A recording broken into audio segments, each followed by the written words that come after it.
More than 30 years ago, on a broken down Georgia cotton plantation named Eureka, you were a tutelary deity. Over the sitting room mantel in the big house hung 3 portraits: Shakespeare, Tolstoy in his peasant blouse, and there, on the right, above my daddy's chair, flaunting red beard and brilliant eyes and all, was you. You were my father's household god. For years I wanted to tell you this. For years, periodically, I would write notes on Letter to Shaw and then rage at myself. Have you got delusions of grandeur? Some few weeks ago, Life magazine came, and there, from the cover, unchanged by so much as an eyebrow, except the beard was white, quizzed the same brilliant eyes, the same witty enchanting smile. But this time, when I saw your grand face again, I thought, what if, after all, Shaw would not mind knowing his worth to an unknown life? That he has been appreciated without a lapse, every audacious word, known as a poet as well as a philosopher, understood as a true believer as well as a skeptic, because by my life, he can multiply hundreds and hundreds and thousands. He will know that, though he is alone now, he is dearly loved. It is to beg you, dear Shaw, don't go. Stay with us.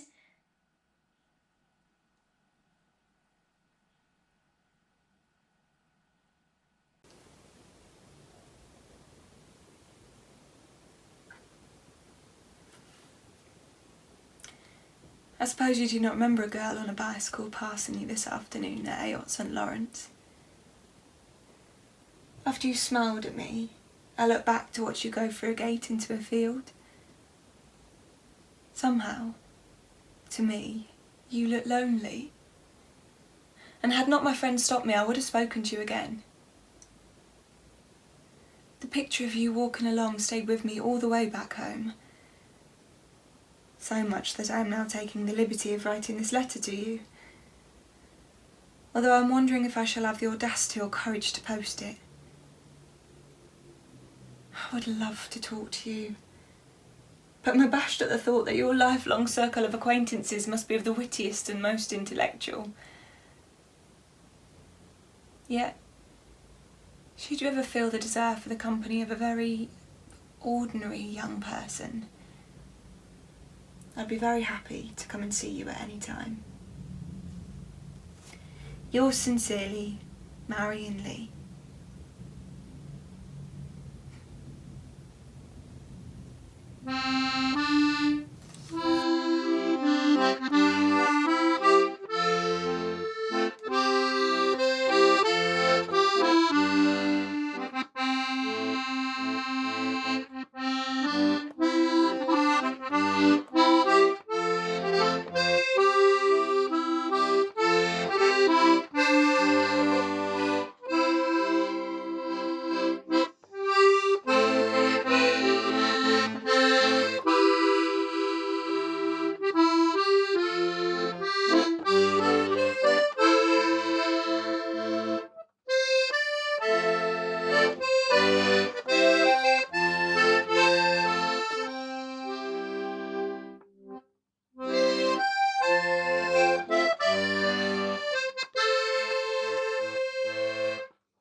Inscrutable man.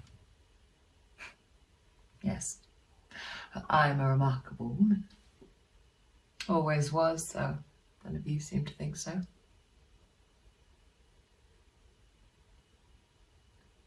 Your resolution when we became acquainted not to make love was judicious and worthy of all praise.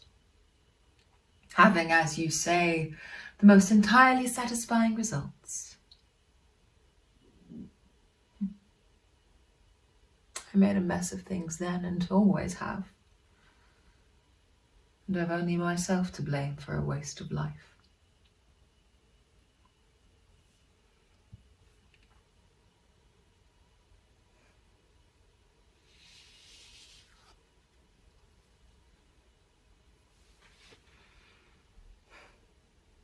Our time is young, we care not for the rest. Of your base sex let each pursue his way. Its tenor moves us not, since none can play upon our hearts, save you within each breast. You strike a tender chord, flatly confessed. Minor considerations hold no sway. We take our tone from you, be great, be gay. Be sharp, be natural, we like it best. Even your very crochet formed no bear to our affection. Just the minimum of kindness, and a brief note, one little lie.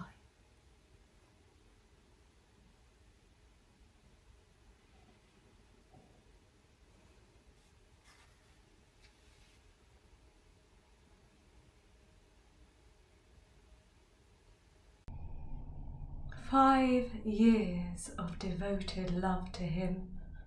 I did hope we'd marry.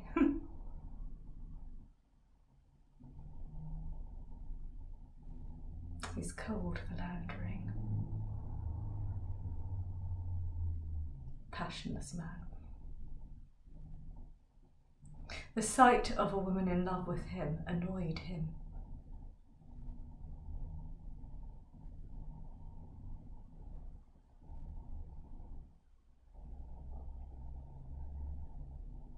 He was not in love with me in the usual sense, or at any rate, as he said, only for a very short time.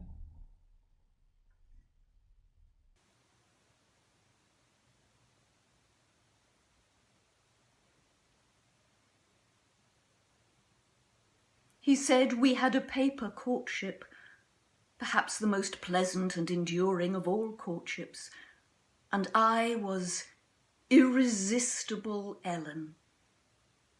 He said I had all the nameless charm, all the skill, all the force, in a word, all the genius. And he wrote to me, "Keep on loving me, if you ever did, my Ellenest. Love me hard, love me soft and deep and sweet, and forever and ever and ever." And then he married Charlotte Payne Townsend. How splendid! What intrepidity to make such a courageous bid for happiness, into which you both go, eyes wide open, an example to the world, and may all the gods have you in their keeping. Oh, he was quite unlike what I imagined from his letters. A good, kind, gentle creature. So this is you, is it, GBS? Well, turn your eyes round to me, and don't hide your mouth, for that tells all about you. Is that your ear? I don't like it. It's rather like mine, but so much the worst for both of us. A lovely forehead. And your eyes? Look at me. Nicely cut nose, a jolly chin, and you are red. So am I now. It doesn't answer to take Bernard Shaw seriously.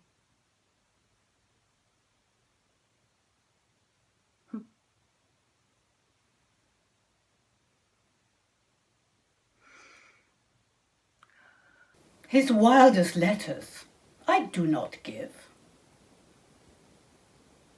Had I asked him why he expressed himself with such frantic intensity, he probably would have answered, "You may notice the same thing in Shakespeare." Strong feeling exalted him, but the slightest contretemps would turn his fantastic adoration into almost alarming abuse. Though he wrote and talked as if no other consideration in the world existed except his regard for me, his work, his endless political lectures and committees, and his very well-regulated house came before everything else.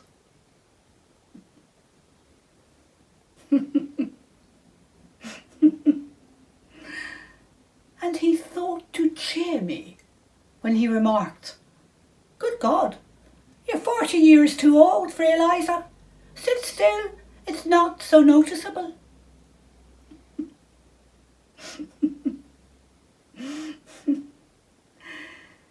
His genius and his charm were at the mercy of his Irish mischievousness, disarming and enraging. Is it the song of life Joey sings with its tragedy and finality? I sometimes think it is only his human heart he hides and fears.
I wanted an intelligent man to discuss things with, so I deliberately picked him up. He was my Sunday husband, Charles, being in India with the army. We never met.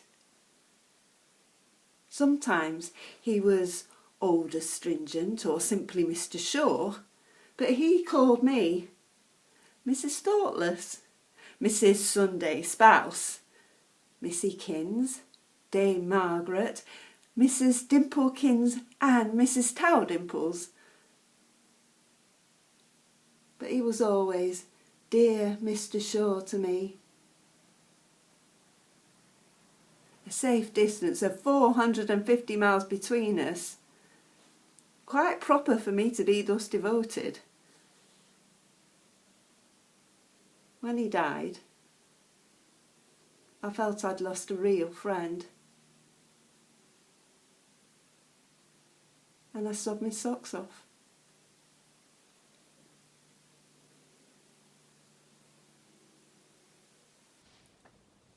I'm sitting here in our living room at home, alone, and there's quite a thunderstorm banging away outside. And while I'm very comfortable and warm and safe, still suddenly I felt a little lonely.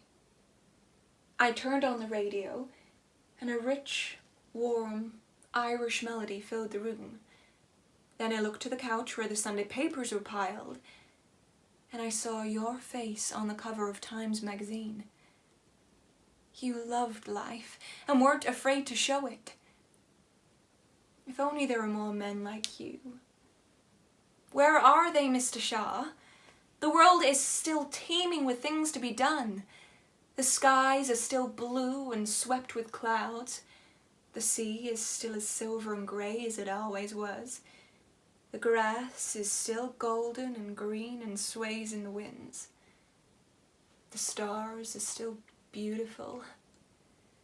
The cities and skyscrapers are crushing and virile, but where is the red blood that should course through men's veins? Where are the strong men, the leaders, the heroes? Your face has been familiar to me ever since I can remember.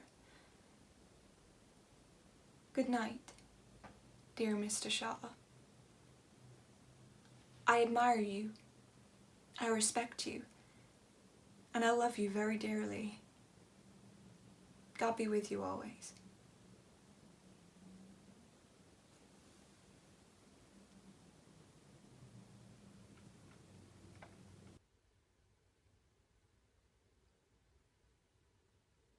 GPS said I was a shocking little fraud, pretending to have read all of his books when I haven't read one. He said I was as vain as a goldfinch, and that makeup cut no ice with him. But he did say grace and a fine shape could not be simulated in the dress I wore in the play, and he said he found that I had both. He would call me Molly Tompkins and Mollissima. Later he would call me Vamp Fiend, a predestinate damned soul, and after that summer in Stresa, he wrote, "I'm alone tonight, Charlotte in the country. If you would just ring at the door." He said he had a terrible time in Stresa. He had to preserve the dignity of Mrs. Shaw and Mr. Tompkins, to say nothing of his own before the world. He said I was possessed by 70 and 70 devils. And then later on, years later, he said that he and Charlotte were terrified to hear I was in London and I mustn't come near them. When I asked why he didn't want to see me, he said he didn't want me to see him. A dull old man of 82 is a disappointing spectacle. Why should he shatter my memories? But he later wrote, "Do you not think I am forgetting you?" In 49, the last picture he sent was of himself standing at the gate in Shaw's Corner, inscribed, "The old man at his gate, as he was in 48 and still is at 93, awaiting news of thee, Molly Bourne."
No words are adequate enough quite to describe my spaniel, Wolf.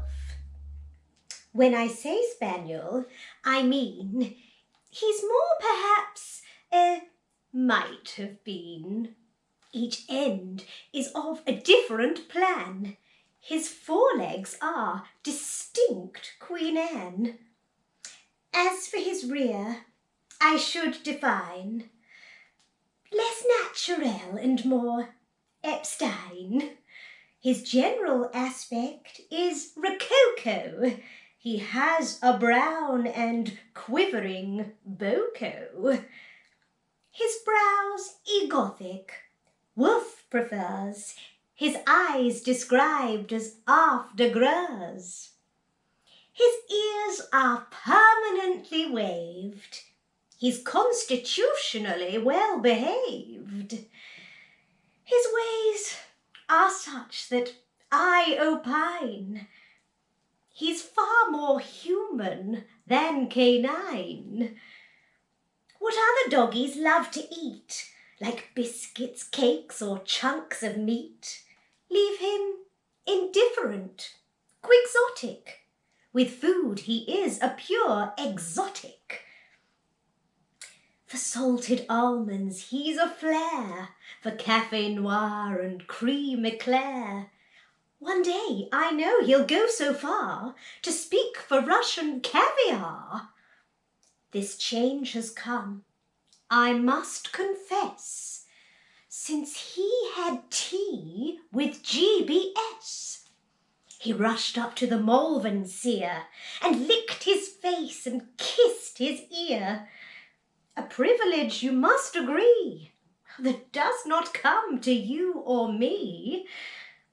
In that brief moment, what was said completely turned the wolf dog's head. Pure thought has set his brain agog. He has become a highbrow dog. And when we meet poor dogs or wealthy who walk the terrace of Adelphi, who wish perhaps with wolf to play and sniff and pass the time of day, he merely waves an airy paw and says, "Must call on Mr. Shaw." I haven't got the heart to say that Mr. Shaw has gone away.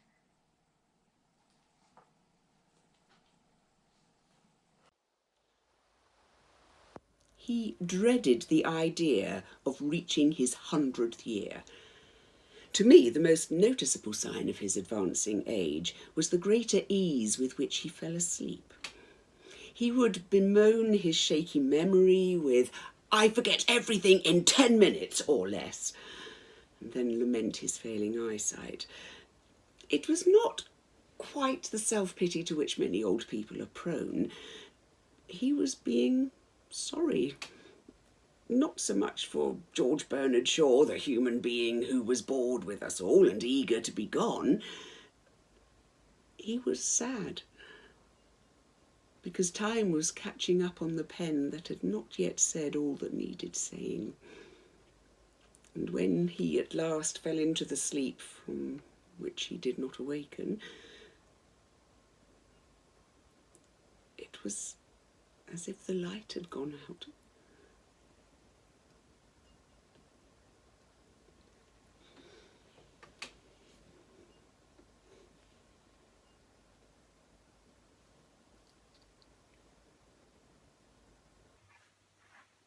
He said, "I want you to come and look after me till I die."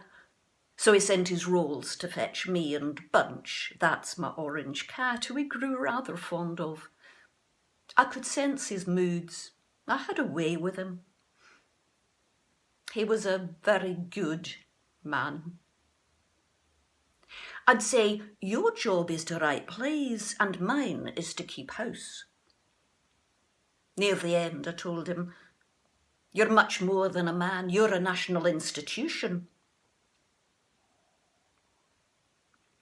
I wished I was dying, not him. When it was dead, he looked wonderful, with a sort of whimsical smile on his face.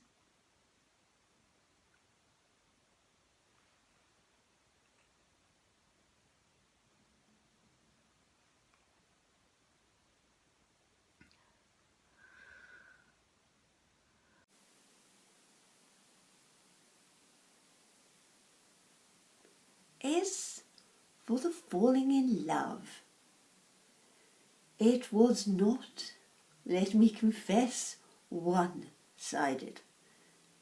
When I first met you at the Webbs, I was set against all great men, having been liberally fed on them in my father's house. But in a jiffy, you made me reconsider all that and had me at your feet. Indeed, you have acted a lover's part in my life for the past 30 years. And though I dare say it's not much to boast of, I should have been a worser woman without Bernard Shaw.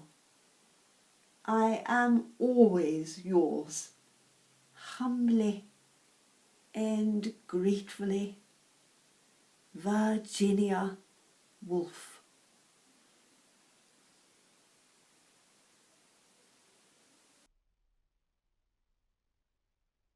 Mr. Shaw was one of our best friends during our fight for the vote. He visited us in prison. I only wanted to pay tribute with the rest. I unfolded my suffragette flag up by the chapel before the service began. Shout, shout, up with your song, cry with the wind, for the dawn is breaking. March, march, swing you along, wide is the banner and hope is waking. But the police asked me to move out onto the road. So I did, and I paid tribute to him.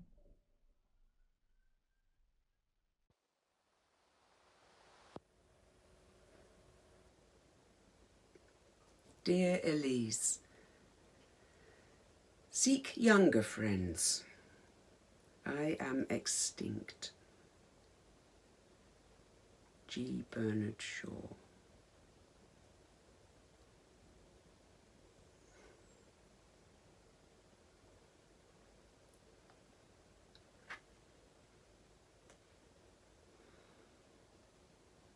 My husband is not a common man. If you become at all intimate with him, he will become a necessity of life to you, and the inevitable parting will cost you far more suffering than it does now.